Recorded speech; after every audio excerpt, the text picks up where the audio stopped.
வாழ்வில் ஏற்படும் போராட்டங்களை வெல்ல ஒருவன் தன்னை தயார்படுத்தாவிடில், தன்னுடைய பலத்தின் மீதே ஒருவனுக்கு நம்பிக்கை ஏற்படாவிடில், அவன் நற்குணங்களை விடுத்து துர்க்குணங்களை தனதாக்குவான். அதாவது மனிதனுடைய இருதயத்தில் ஆன்ம நம்பிக்கையானது களைந்தெறியப்படும் போது வாழ்வில் சங்கடம் பிறக்கிறது. ஏனெனில் ஆன்ம நம்பிக்கை நல் வழியை காண்பிப்பதாகும். ஆன்ம நம்பிக்கை என்பது யாது? ஒருவன் வாழ்வில் தோன்றும் போராட்டமானது தன்னை பலமிழக்கச் செய்யும் என்றெண்ணினால் அவன் ஆன்ம நம்பிக்கை இழந்தவனாகிறான். அவன் அப்போராட்ட களத்திலிருந்து விடுபடுவதற்கு பதிலாக அதில் மூழ்குவதற்கு உபாயம் தேடுவான்.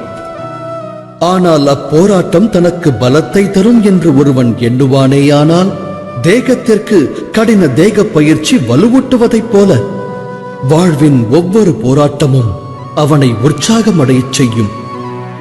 அவ்வகையில் ஆன்ம நம்பிக்கை என்பது வேறொன்றுமல்ல, நம் மனதின் நிலையே ஆகும். எதிர்கால வாழ்விற்காக பல வழிகள் இருக்கலாம், ஆனால் நல் வழியை காண்பிப்பதே ஆன்ம நம்பிக்கையாகும். தமக்கு ஒருவர் இன்னல்களை விளைவிக்க திட்டங்களை வகுப்பார் என்றால், உண்மையில் அவரால் தமக்கு இன்னல் விளைவிக்க இயலுமா?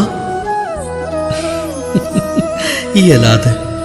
ஆனால் பயம் கொண்ட ஒரு இதயமானது பெரும் ஆபத்தை விளைவிக்க வல்லது. இது சத்தியமல்லவா?